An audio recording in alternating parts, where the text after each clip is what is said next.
Hi friends, வணக்கம். மனிதர் உணர முடியா காதல் எபிசோட் 8.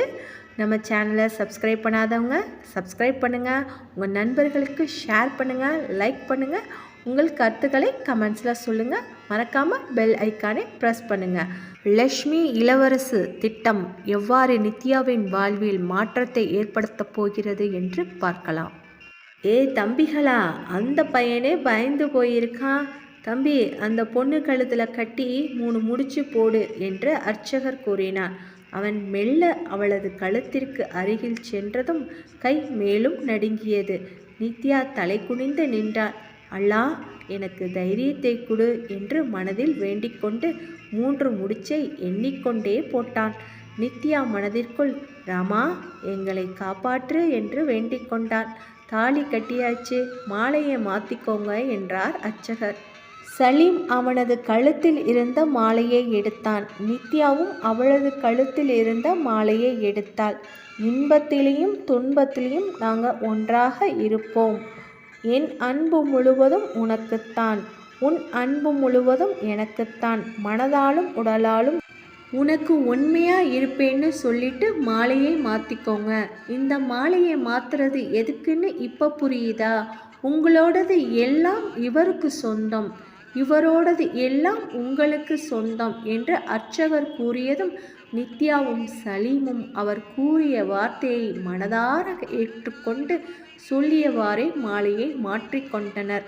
வாழ்த்துக்கள்டா என்று அவனது நண்பர்கள் அவனை கட்டிப்பிடித்து வாழ்த்து கூறினர். வாழ்த்துக்கள் நித்யா என்று மஞ்சு கூறினாள். இரு மனம் இணையும் இன்பத்தின் ஆழமர விதை விதைக்கப்படும் நாள். அந்த சிறிய விதைதான் ஓர் ஆழமரமாகிறது.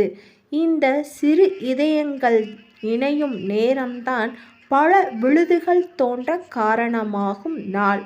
அனைத்து காதலும் திருமணத்தில் முடிவதில்லை. உங்கள் வாழ்வில் இக்காதல் முடிவில்லா ஓர் காதல் காவியம் ஆகட்டும். உன் அன்பால் நீ ஆள வேண்டும் அனைவர் இதயத்தையும். உன் பண்பால் பலரது வாழ்த்துக்களை பரிசாக வாங்க வேண்டும். உன் கருணையால் கல் போன்ற உள்ளத்திலும் மழை பொழிய வேண்டும். என் அன்பு தோழி நித்யாவிற்கு உன் வாழ்வு வளம் பெற வாழ்த்தும் உன் உயிர் தோழி மஞ்சு. மஞ்சு கூறி நித்யாவை கண் கலங்க கட்டிப்பிடித்தாள். நித்யாவின் கண்களின் உள்ளே தேக்கி வைத்திருந்த கண்ணீர் எல்லாம் கொட்டியது. இருவரையும் பார்த்து அவர்களது முகத்தில் இருந்த சிரிப்பு மறைந்தது. நித்யா, ஏங்க, என்னாச்சு என்றான். மஞ்சு அவளது முதுகை தடவி கொடுத்தாள். டேய், மெட்டி வாங்கினோமே, அதை இப்போ போடலாம்னு கேளு என்றான் அகமத். உடனே அர்ச்சகர், அந்த பொண்ணு காலில் போட்டு விடுப்பா என்றார். நித்யா, போட்டு விடவா என்று சலீம் கேட்டான். கண்களை துடைத்து கொண்டு தலையாட்டினான். அவன் அவளின் காலின் அருகே அமர்ந்து மெதுவாக அவளது காலின் விரலை பிடித்தபோது அவனது உடல் சிலிர்த்தது. நித்யாவை நிமிர்ந்து பார்த்தான். ஆனால் அவளது கண்களில் இருந்து கண்ணீர் மட்டுமே வந்து கொண்டிருந்தது. அவளின் நிலைமையை புரிந்து கொண்டு காலின் 2 விரல்களிலும் மெட்டியை அணிவித்து விட்டு மேலே எழுந்தான். கோயிலை 3 சுத்து சுத்திட்டு அம்பாளை நமஸ்காரம் பண்ணிட்டு கிளம்புங்கோ என்றார் அர்ச்சகர். அர்ச்சகர் கூறியதும் கோயிலின் பிரகாரத்தை சுற்ற தயாரானார்கள். சலீம், போய் சிஸ்டரோட கையை பிடிடா. சினிமாவில் எல்லாம் பார்த்தது இல்லையா, கையை பிடிச்சிட்டு தான் சுற்றி வருவாங்க என்றான் அப்துல். அப்துல் கூறியதும் சலீம் முகம் முழுவதும் புன்னகை. அவன் திரும்பி நித்யாவை பார்த்தான். நித்யாவும் மஞ்சும் சேர்ந்து பாதி தூரம் நடந்திருந்தனர். அதை பார்த்த இவர்கள் வியப்போடு பார்த்தனர். என்னடா நடக்குது இங்க? உன்னை இங்கே விட்டுட்டு அவங்க 2 பேரும் சுத்த போயிட்டாங்க என்றான் அகமத். சரி, வாங்க போகலாம் என்று சலீம் கூறிக்கொண்டே நடந்தான். 3 சுற்றும் முன்பு நித்யா செல்ல பின்னாலே சலீம் சென்று சுற்றி முடித்தனர். நமஸ்காரம் செய்துவிட்டு கோயிலின் ஒரு பக்கம் வந்து அமர்ந்தார்கள். சலீம் அவனது நண்பர்களுடனும் நித்யா, மஞ்சு அவர்கள் தனியாக வந்து அமர்ந்தார்கள். நித்யா அழுது கொண்டே இருந்தாள். மஞ்சு சமாதானப்படுத்தினாள். ஏன் நித்யா அழுதுகிட்டே இருக்க? இது நீ எடுத்த முடிவு தானே, அப்புறம் ஏன் அழுகிற என்றாள். மஞ்சு, நான் எடுத்த முடிவை நினச்சி அழலை, அப்பாவை நினச்சி தான் அழறேன். நான் காலேஜுக்கு தான் வந்திருக்கேன்னு அப்பா நினச்சிட்டு இருப்பாங்க. ஆனால் நான் கல்யாணம் பண்ணிக்கிட்டேன்னு தெரிஞ்சால் என்ன ஆவாங்கன்னு நினச்சாலே பயமாக இருக்குது. அங்கே எங்கள் குடும்பம் மட்டும் இருந்தால் கூட நான் சமாளிச்சிடுவேன். அத்தை குடும்பம் வேற இருக்குது. இளவரசன் நினச்சாவே எனக்கு பயமாக இருக்குது. அவன் விஷயம் தெரிஞ்சால் என்ன பண்ண போகிறான்னு தெரியல. எனக்கு ரொம்ப பயமாக இருக்கு என்று மஞ்சுவை கட்டிப்பிடித்து அழுதாள். அதை அவர்கள் அனைவரும் பார்த்தனர். ஏண்டா சலீம், அந்த பொண்ணு இப்படி அழுகுது? அந்த பொண்ணு தானே கல்யாணம் ஏற்பாடே பண்ண சொன்னது, அப்புறம் ஏன் அழுதுகிட்டே இருக்கு என்றான் கபீர். அவ கல்யாணம் பண்ணதை நினச்சி அழுகலை, அவ குடும்பத்தை நினச்சி அழுகிறா. எனக்கும் என் வீட்டை நினச்சா, என் அண்ணன் அம்மாவை, என் குடும்பத்தை நினச்சா எனக்கும் பயமாக இருக்கு என்றான் சலீம். இவ்வளோ பயம் இருந்தால் ஏன் கல்யாணம் பண்ணிக்க வந்த? இன்னும் கொஞ்ச நாள் வெயிட் பண்ணியிருக்கலாம்ல என்றான் அகமத். நான் அவளுக்காக எவ்வளோ நாள் வேணும்னாலும் காத்துட்டு இருந்திருப்பேன். ஆனால் அவளோட சூழ்நிலையினால் நாங்கள் இவ்வளவு சீக்கிரம் கல்யாணம் பண்ணிக்க வேண்டியதாயிடுச்சு என்று சலீம் ஒரு பக்கம் அவன் குடும்பத்தை பற்றி புலம்பினான். இங்கு நித்யாவின் வீட்டில் அம்மா ஒரு நிமிஷம் உள்ள வாமா என்று இளவரசு லட்சுமியை அறைக்குள் அழைத்து சென்றான். என்னடா இளவரசு என்று லட்சுமி கேட்டாள்.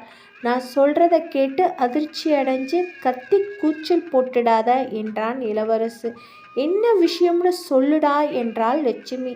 அந்த நித்யா கல்யாணம் பண்ணிக்கிட்டா, காதல் கல்யாணம் என்றாள். என்னடா சொல்கிற என்று லட்சுமி அதிர்ச்சி அடைந்தாள். இப்பதானே சொன்னேன் அதிர்ச்சி அடையாதன்னு. இல்லடா, வார்த்தை தடுமாறினாள் லட்சுமி. உண்மையை தான் சொல்றியா? ஆமாம்மா, நானே நேரில் பார்த்துட்டு தான் வாரேன் என்றான் இளவரசு. என்னடா சொல்கிற, நீயே பார்த்தியா? அப்போ உனக்கு எல்லாமே முன்னாடியே தெரியுமா என்றாள் லட்சுமி. தெரியுமா, அன்னைக்கு தட்டை மாற்றும் போது அவள் முகத்தை பார்த்தேன். அதில் அவ்வளவு அதிர்ச்சி இருந்தது. அவள் கண்ணில் வலியை பார்த்தேன். அப்போவே முடிவு பண்ணிட்டேன் அவள் யாரையோ லவ் பண்ணுறான்னு. அப்புறம் அன்னைக்கு சாயங்காலம் வண்டியை எடுத்துட்டு அவனை பார்க்க தான் போனான். அதையும் பார்த்து தான் நான் கன்ஃபார்மே பண்ணினேன். என்னடா சொல்கிற? ஏண்டா அம்மாட்ட இதை முதல்ல சொல்லலை என்றாள் லட்சுமி. முதலே சொல்லியிருந்தா அந்த கல்யாணத்தை நிறுத்தி அந்த திமிர் பிடிச்சவளை ஏன் கழுத்தில் கட்டி வச்சிருப்ப. அதான் சொல்லலை என்றான் இளவரசு. அப்படி சொல்ல நான் என்ன முட்டாளா என்று லட்சுமி கேட்டதும் இளவரசு வியப்போடு லட்சுமியை பார்த்தான். என்னம்மா சொல்கிற என்றான் இளவரசு. டேய் இளவரசு, அம்மாவை பற்றி என்ன நினச்ச? என்கிட்ட நீ சொல்லியிருந்தா நான் எவ்வளவு சந்தோஷப்பட்டிருப்பேன். இந்த சொத்து முழுவதும் என் பசங்களுக்கு வரணும்னு நான் எத்தனை நாள் திட்டம் தீட்டியிருப்பேன். சொத்தில் 2 பங்கு மட்டும்தான் வரும், என்ன பண்ணுறதுன்னு எத்தனை நாள் யோசிச்சிருப்பேன். இன்னைக்கு எப்படிப்பட்ட ஒரு விஷயத்த சொல்லி இருக்க. இருடா, இந்த சந்தோஷமான விஷயத்துக்கு உனக்கு பால் பாயசம் பண்ணித்தாரேன் என்று லட்சுமி கூறியதை கேட்டு கண் இமைக்காமல் பார்த்து கொண்டிருந்தான் இளவரசு. என்னம்மா சொல்கிற? எனக்கு ஒன்றுமே புரியலை என்றான் இளவரசு. போடா, நீயும் உன் அப்பா மாதிரி தான், என்ன மாதிரி யோசிடா. இப்போ நடுவுலவ இருந்தவ போயிட்டா, முதலும் கடைசியும் நம்ம கையில் தான் இருக்கு. மொத்த சொத்தும் நமக்கு தாண்டா. கதிர் ஏற்கனவே பூர்ணிமா ஆட்டி வைக்கிற கை பொம்மையாக இருக்கான். இந்த சுபா உன்னை ஒரு தலையாக காதலிக்கிறா என்று லட்சுமி கூறியதும், அம்மா உனக்கு எப்படி தெரியும் என்றான் ஆச்சரியத்தோட. டேய், நான் உன் அம்மாங்கிறத விட நான் முதல்ல ஒரு பொம்பளடா. ஒரு பொண்ணு பார்க்குற பார்வையிலே அவள் இதுக்குத்தான் பார்க்குறான்னு தெரியாதா? அவளை உனக்கும் பிடிக்கும் தானே என்றாள் லட்சுமி. பிடிக்கும், அவ்வளவுதான். இந்தியா நித்யாவுக்கு அவ பெட்டர்னு தோணுச்சு. அவ திமிர் பிடிச்சவம்மா இந்த நித்யா. ஆனால் அவ திமிருக்கு அவளே வச்சுக்கிட்டா பாரு என்று சிரித்தான். என்னடா சொல்கிற? புரிகிற மாதிரி சொல்லு என்றாள் லட்சுமி. அம்மா, அவ கல்யாணம் பண்ணிட்டது யாரு, அவன் குடும்பம் எல்லாம் உனக்கு தெரிஞ்ச நீ எனக்கு பாயாசம் குடிக்க கொடுக்க மாட்ட. என்னை பாயாசத்திலே குளிப்பாட்டிடுவ என்றான் இளவரசு. சொல்லுடா, சீக்கிரம் சொல்லு, என்னால் சஸ்பென்ஸை தாங்க முடியல என்றாள் லட்சுமி. இளவரசு அனைத்தையும் சொல்லி முடித்ததும், அப்படி போடு, அந்த திமிர் பிடிச்ச கழுதை யானை தன் தலையில் மண்ணவாரி போட்ட மாதிரி போட்டுக்கிச்சு. எந்த சாமி புண்ணியமோ அவன் நம்மளுக்கு நல்லது செஞ்சிட்டா என்றாள் லட்சுமி. என்னம்மா பேச்சுக்கு பேச்சு என் மருமக, என் தங்கம்ப இப்படி சொல்கிற என்றான் இளவரசு. டே இளவரசு, மாட்டுக்கிட்ட பால் கறக்கணும்னா தடவி கொடுக்கணும், அப்போ தான் கறக்க முடியும். நித்யாவை தடவி கொடுத்தாதான் என் தம்பி மனசு கரைவான், புரியுதா? சரி இளவரசு, இந்த நேரத்தை நமக்கு சாதகமாக முடிக்கணும். அம்மா சொல்கிறது மாதிரி நடந்துக்க. கண்டிப்பாக இங்கே நித்யா வருவா. என் தம்பியை பற்றி எனக்கு நல்லா தெரியும். மகா அழுதா அவனால் தாங்க முடியாது, அவளை ஏற்றுக்குவான். அப்புறம் முழு சொத்தும் நம்ம கைக்கு வராது. அவளை இந்த வீட்டுப்படி ஏற விடக்கூடாது. நீ போய் அந்த சுபாவை காலேஜில் இருந்து வரும்போதே விஷயத்த சொல்கிற. அப்புறம் உன்னை காதலிக்கிறேன், உன்னை விட்டு என்னால் இருக்க முடியாதுன்னு சொல்கிறேன் என்று லட்சுமி கூறும்போதே இளவரசு தடுத்தான். நான் அவளை காதலிக்கலாம் இல்லை. நீ காதலிக்கலனாலும் பரவாயில்லை, அவள்கிட்ட போய் சொல்லு, 4 வார்த்தை புகழ்ந்து பேசு. அவன் உன் மேலே பைத்தியமாக இருக்கா. நான் சொல்கிறத சொல்லி அவளை கூட்டிகிட்டு வா. வந்ததுக்கப்புறம் அம்மா ஒரு நாடகமே அரங்கேற்ற போகிறேன். அந்த நித்யாவும் என் தம்பியும் தான் இந்த வீட்டில் அறிவு உள்ளவங்க. நித்யா பார்க்கத்தான் பசு மாதிரி இருப்பா, ஆனால் அவள் பசு தோல் போத்திய புலி என்று லட்சுமி கூறியதும், ஆமாம்மா கரெக்டாக சொன்னேன். அன்னைக்கு என் கையை எப்படி இறுக்கி பிடிச்சா தெரியுமா? அவள் பேசினதுக்கு அவளை ஒவ்வொரு நிமிஷமும் கல்யாணம் பண்ணி சித்திரவதை பண்ணணும்னு நினச்சேன். ஆனால் அவளே குழியை தோண்டி அதில் அவளே போய் படுத்துக்கிட்டா. ஆனாலும் நான் அவளை சும்மா விட மாட்டேம்மா என்று கோபமுடன் கூறினான் இளவரசு. சரி சரி, நேரம் ஆகுது. அவள் வரத்துக்குள்ளே நீ போய் சுபாவை அழைச்சிக்கிட்டு வா, நான் இங்கே பார்த்துக்கிறேன் என்று லட்சுமி கூறினாள். அங்கே கோயிலில் எவ்வளவு நேரம்தாண்டா இங்கே இருக்கிறது என்றனர் சலீமின் நண்பர்கள். நித்யா மஞ்சுவின் தோளில் சாய்ந்தவாறு அவளது அப்பாவை நினைத்து புலம்பிக் கொண்டிருந்தாள். சலீம் நித்யாவின் அருகில் வந்து நின்றான்.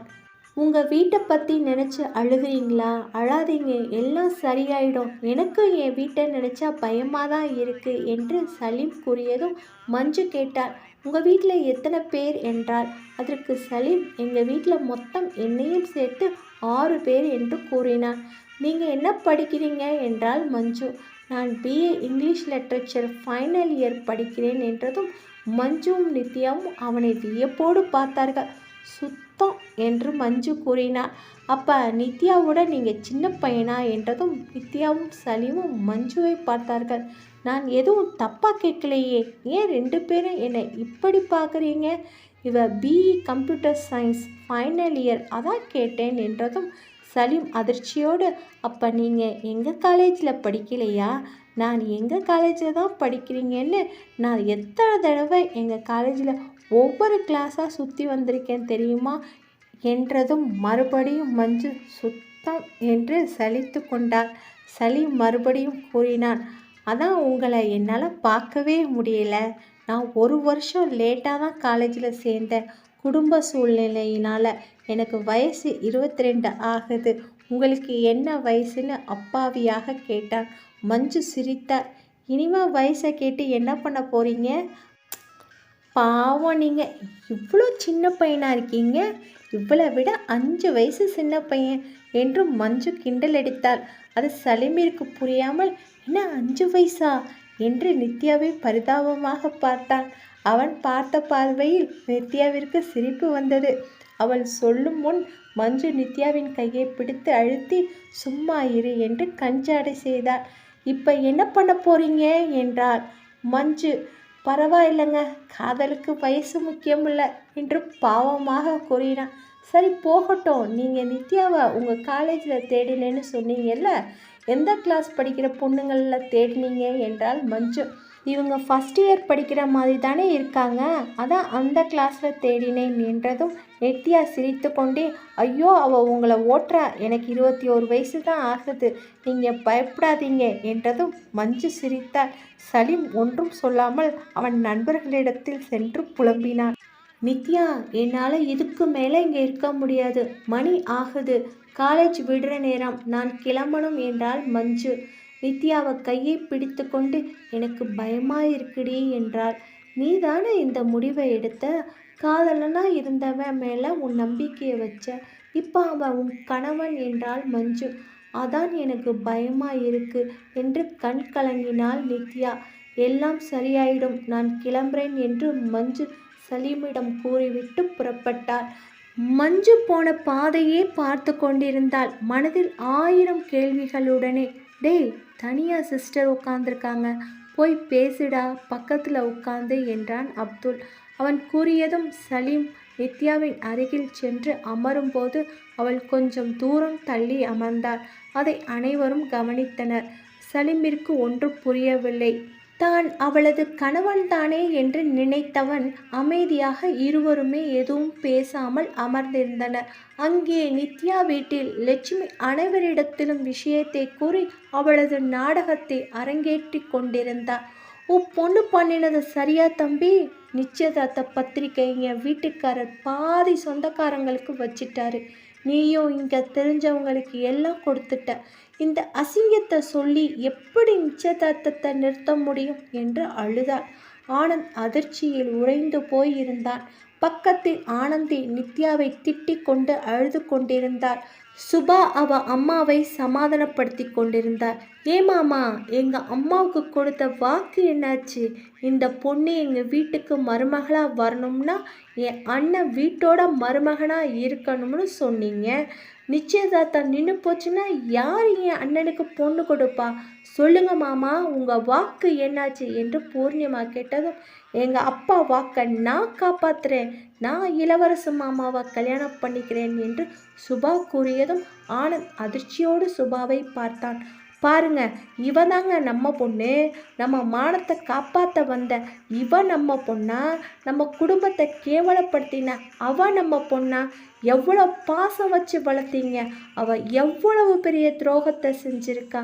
அண்ணி சொன்னதெல்லாம் கேட்டதிலிருந்து எனக்கு நான் தான் அவளை பெத்தனான்னு கேவலமாக இருக்குது.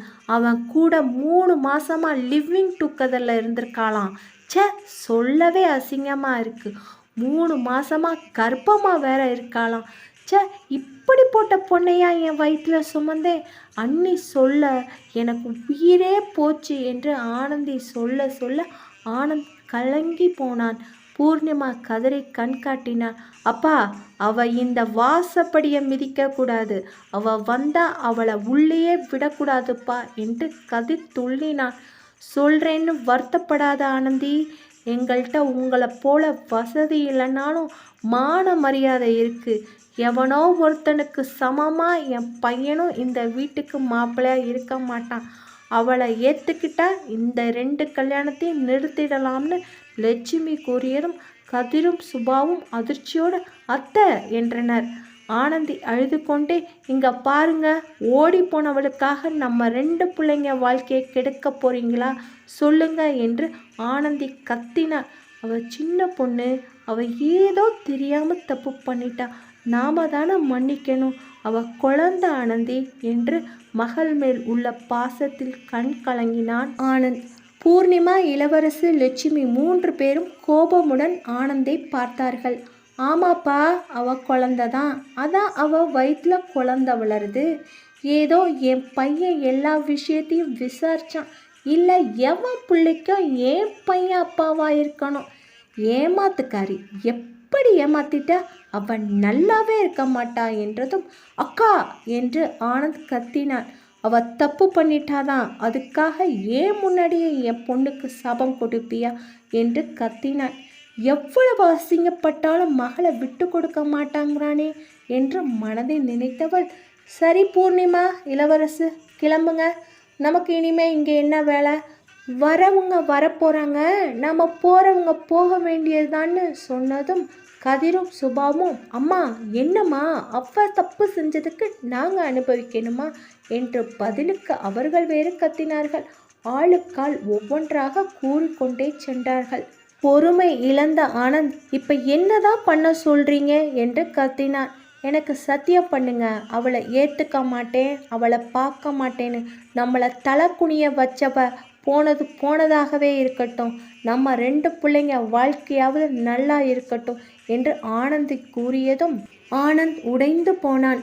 பாவம் ஆனந்தி, நித்யா அவளும் நம்ம பொண்ணு தானே என்று ஆனந்த் கூறியதும் ஆனந்தி கோபமுடன், சரிங்க, நீங்களும் உங்கள் பொண்ணு சந்தோஷமா இருங்க, நானும் என் 2 பசங்களும் எங்கேயாவது போய் சாகுறோம் என்றதும், என்ன ஆனந்தி என்று ஆனந்த் பதறினான். நம்ம கொளுத்தி போட்டது பத்திக்கிட்டு எரியுது என்று மனதில் நினைத்து கொண்டு இளவரசை பார்த்து சிரித்தாள் லட்சுமி. சரி ஆனந்தி, என்ன பண்ணணும் என்றதும், சத்தியம் பண்ணுங்க, அவளை ஏற்றுக்க மாட்டேன் என்றதும் ஆனந்த் மனது கஷ்டப்பட்டது. ஆனந்தி மறுபடியும் பண்ணுங்க சத்தியம் என்றாள். மொத்த குடும்பமும் தனக்கு எதிராக இருக்கிறது என்று உணர்ந்த ஆனந்த் சத்தியமா என்று கூற வந்ததும், இருங்க, எங்கள் 3 பேர் தலையிலும் அடித்து சத்தியம் பண்ணுங்க என்றாள் ஆனந்தி. ஆனந்துக்கு கோபமாக வந்தது. ஆனால் அவனால் ஒன்றும் செய்ய முடியவில்லை. சத்தியம் என்று 3 பேர் தலையிலும் கை வைத்து சொன்னான். லட்சுமி பெருமூச்சு விட்டார். அப்பாடி, ஒரு வழியா நாம நினைச்சது நடந்துருச்சு என்று.